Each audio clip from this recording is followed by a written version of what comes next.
we have unearthed a massive cut money trail with regards to the Tirupati Prasad adulteration scam. Your channel has access details of how money was diverted from the sale of adulterated ghee manufactured at cheaper rate through Hawala channels. Our investigation details how various individuals at different stages linked to the Jagan regime obscured proceeds of crime by washing the money through a Hawala network. We are getting you details of what exactly the investigation has so far revealed, and this is the twist that has now come to the fore, even as we see a political furor over the adulteration in the Tirupati Prasad. In fact, CNN News 18's investigation has uncovered the Hawala cash trail, which details how this money was from the sale of adulterated ghee was routed through Hawala operators, eventually was meant to be proceeds of crime. This network took money from TTD's former executive officer's close aide. We're learning that shell companies wash this money through multiple channels. So here is the trail that we have access details of to try and give you a sense of what exactly transpired and how the money was routed. The money that was meant to be donation to the Lord itself was used for profit, and that's what the investigation has now revealed. Here how it's all operated. Pomal Jain and Vipin Jain are manufacturers of the ghee that was used in the Prasad Laddu. They belong to a firm from Uttarakhand. They eventually are linked to Ashish Agarwal. He is believed to be a close aide, a middleman of sorts between the two Jain brothers who were the ones at the helm of this particular ghee manufacturing company. They eventually routed the money through a Hawala network. Now, this Hawala network that the investigation has showed spanned across Vijayawada, Chennai and Hyderabad. And through this entire network, money was then routed across to different bank accounts. There was token-based cash transfers that were undertaken. That's what we're given to understand. One such Hawala agent that is now under the scanner is Bharat Bhai Thakur. He's an Hawala agent allegedly operating from Vijayawada who was involved in this routing of money that came in from the Jain brothers and eventually was then routed to an individual called Apurva Chavda. He is the CEO of Vaishnavi Dairy. That is how the cash was delivered. That is what the agencies have now found out, that in total about 12.5 crores has been routed through this particular network. That's what the special investigating team has now unearthed. My colleagues Arunima and Rohini Swami join us, getting us more details on this. Arunima, coming to you first. You've accessed these details of the SIT report for us. It goes on to show how there was this large Hawala network through which money was routed, money that was meant to be an offering, so to say, for the Lord there. That was used for profit, that was routed through multiple Hawala channels across different cities in southern India, eventually to reach to the bank accounts of these individuals. Yes, you know what the SIT found in its investigation, and now ED is expected to take it forward because ED is the nodal agency for probe as far as money laundering and Hawala is concerned. So what they've found is that the entire Hawala network actually originated in the national capital, which is Delhi. And from Delhi, this money was routed down south to various cities, including Vijayawada. The money went from Delhi to Vijayawada, Chennai and Hyderabad. The amount that we are talking about is 234.5 crore. And there are tranches which have been sent. And this is not just cash that we're talking about. SIT has found that there were gold coins, silver coins, high-end mobile phones, which were all given for the then General Manager Procurement at TTD, his personal assistant, and other officials, including a quality testing manager. All of them were paid cash. They were paid gold and silver as well as mobile phones, so that they would hide the reports that were coming in from various labs. For example, there was a lab in Mysuru which had specifically flagged off presence of this lab is CFTRI, the Central Food Technological Research Institute in Mysuru. They had specifically found beta-sitosterol in ghee. It is a chemical which can harm your health, and the lab from Mysuru found in the samples presence of this chemical. It was flagged off, and yet in lieu of money, the concerned officials choose to look the other way. So now that the SIT has found these details, ED is taking the probe forward,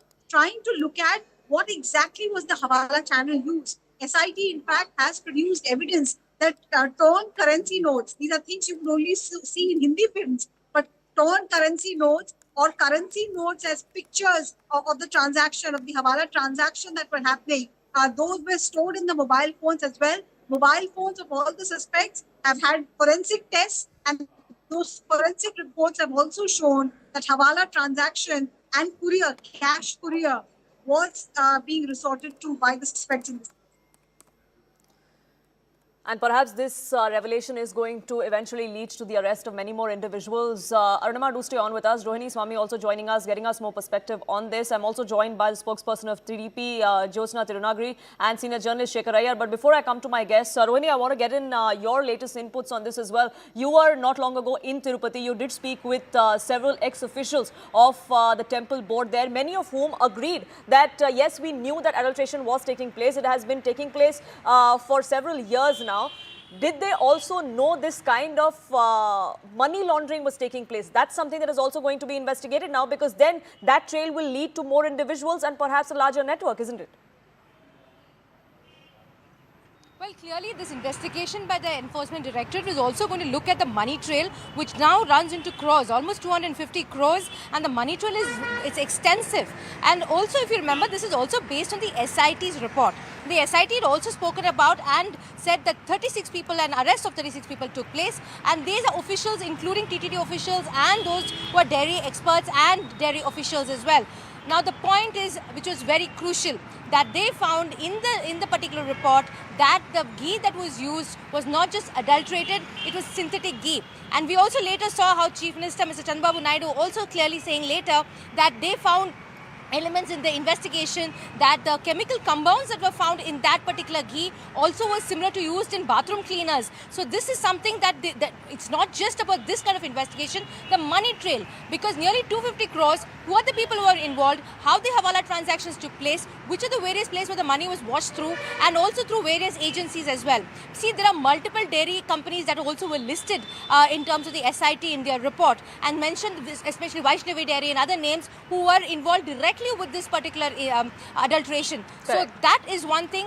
In terms of money laundering is right on the top of the list. Number two, adulteration is right on the top of the list. And three, and most importantly, the corrupt officials who are involved in it. Not just TTD, but whether the people who are also politicians, because we spoke to people from both sides. We spoke to YSRCP as well as from TDP. And we have it on camera also, because they're saying, if you go back to the TDP regime, you'll find adulteration. So they're obviously accepting that even in the YSRCP regime, there was adulteration. And so they knew about it and didn't do anything about it.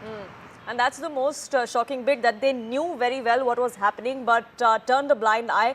Did they also, were they also recipients of these proceeds of crime? Is that why they turned away? That's something that the investigation will have to look at. That's something that the investigating agencies will have to look at as well. But Arunima and Rohini, thank you so much for getting us your inputs. We do want to open this up to our guests who join us on this broadcast. Shekhar Iyer, let me ask you this. You know, so far the YSRCP had come out and brazened it out, saying that, sure, there was adulteration, but it wasn't what you claimed was animal fat or beef lard or pork lard. It wasn't that. It was just simple adulteration. But what's the big deal?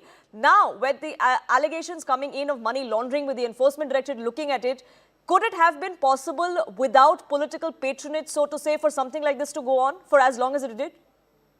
Absolutely not, Poonam. I must congratulate News18 investigation, because you have brought out the magnitude of this scam. I mean, this is a loot. And this is no ordinary loot, because this affects the faith of the devotees. I mean, nobody can imagine that at such a temple that is revered by millions of Indians, a place like Tirupati, that somebody will dare to, do this kind of thing. I mean, this has been going on for such a long time. And it is not just about adulteration of the ghee, the entire thing that is coming out now.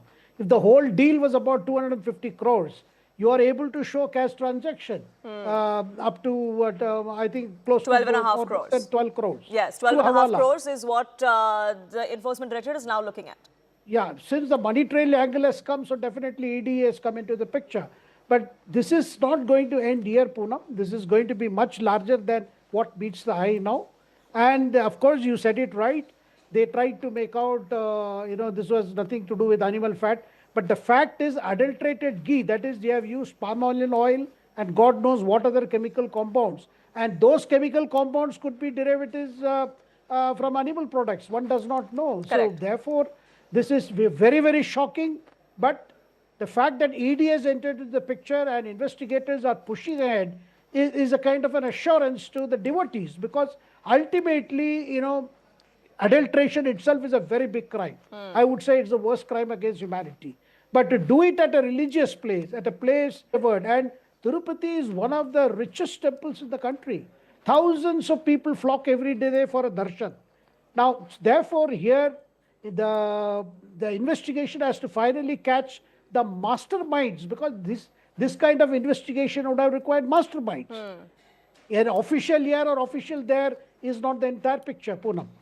Absolutely, but the fact of the matter is they were believed to be political appointees of the YSRCP regime, and this does talk about the time when Jagan Mohan Reddy was the chief minister. But Joseph Tirunagari, as far as the YSRCP is concerned, they have been saying that, and several other former officials of the temple board also have been saying that this has been going on for a very long time.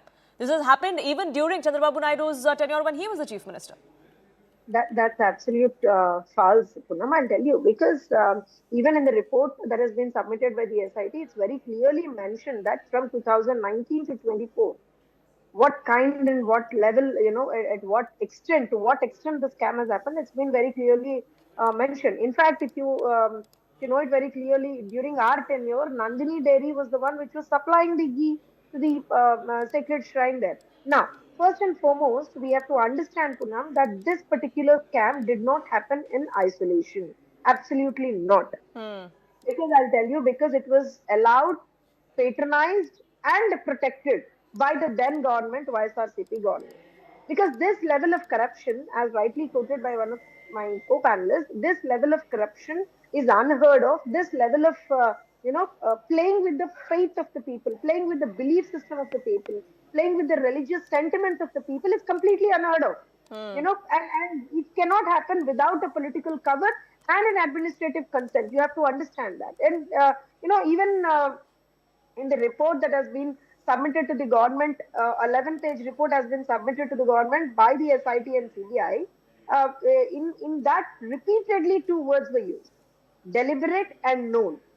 Repeatedly, these two words were used, which carry a lot of importance, because this means the then government, led by Mr. Jagan Mohan Reddy, knew very clearly and very consciously they knew what was happening, and they allowed the system to continue that particular thing, and they in fact made money out of Tirumala Shrine. I'll give you a small example here, because any product which is patented and which is geotagged, definitely, and especially the prasada, the laddu prasada, is something, the tenders for the material used in it are called not based on cost. All of us know about it. It's not cost-based tender. It has to be absolutely quality-based tenders. And, the tender norms were flouted, the tender norms were changed. Why? Because, a firm which was supposed to have 4 lakh liters of milk procurement a day, that particular norm has been changed. But ma'am, all of this has now come out via the SIT findings, and the YSRCP contests the very formation of that SIT, that the SIT and the individual who was at the helm of this SIT was a political appointee of the TDP, and this report, based on which now an ED investigation is happening, the YSRCP alleges that in itself, the basis of the ED investigation in itself seems to be flawed. See, I think they have forgotten what has transpired in all these months, I should say, because they were the people who went to Supreme Court, right? Mr. Y.V. Subbareddy was the person who went to Supreme Court, and Honorable Supreme Court gave a direction. And this particular set that you and me are talking about, Poonam, he's been established and appointed by the Honorable Supreme Court. It's not me or Chandrababu Naidu Garu or TDP or anybody else who has appointed this set. This has been appointed by the Honorable Supreme Court. Now, one thing we have to also understand that, they're trying to say that we have been given a clean sheet, When the SIT report very clearly mentions that corruption has happened, adulteration has happened, but still they are hell-bent on saying that we are innocent. Now, what do we understand from this, Poonam? We understand that everyone, starting from the suppliers to the officials to the people in the power, the top man there, the then Chief Minister, Mr. Jagan Mohan Reddy, everybody knew about it and everyone was hand in glove.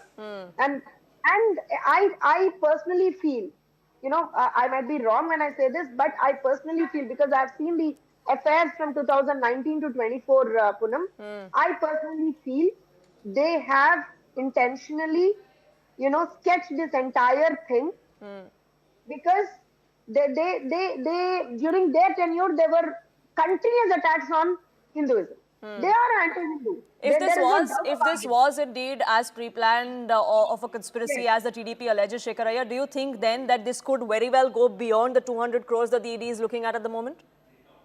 Yeah, because Poonam, the Devasthanam has got several tenders, several things that are required for the temple. This Prasada part is a very small part. What about how the affairs were managed regarding other aspects of the temple management and administration? And Poonam, you will recall during the previous regime, even appointment of the chairman itself had become a controversial. Because he is also related to the then chief minister. Correct. See, that time itself, this controversy had started as to why, close kith and kin are being appointed to this. And, where there is an organization like TDD with such a vast, manpower and such a vast financial resources at command, it does require a due diligence by the government of the day to see that the pilgrims and the devotees get the required facilities, and nothing should be done or nothing seem to be done which will affect the faith of the people. See, that is why today we are shocked by the gold theft in Sabarimala also.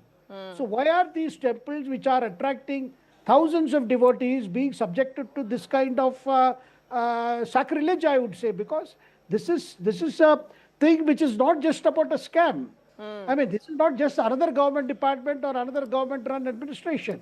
So that, and also it questions who are the people who have been involved in this administration.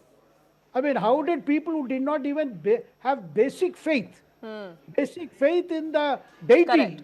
And that was the basis of the questioning when these appointments were made.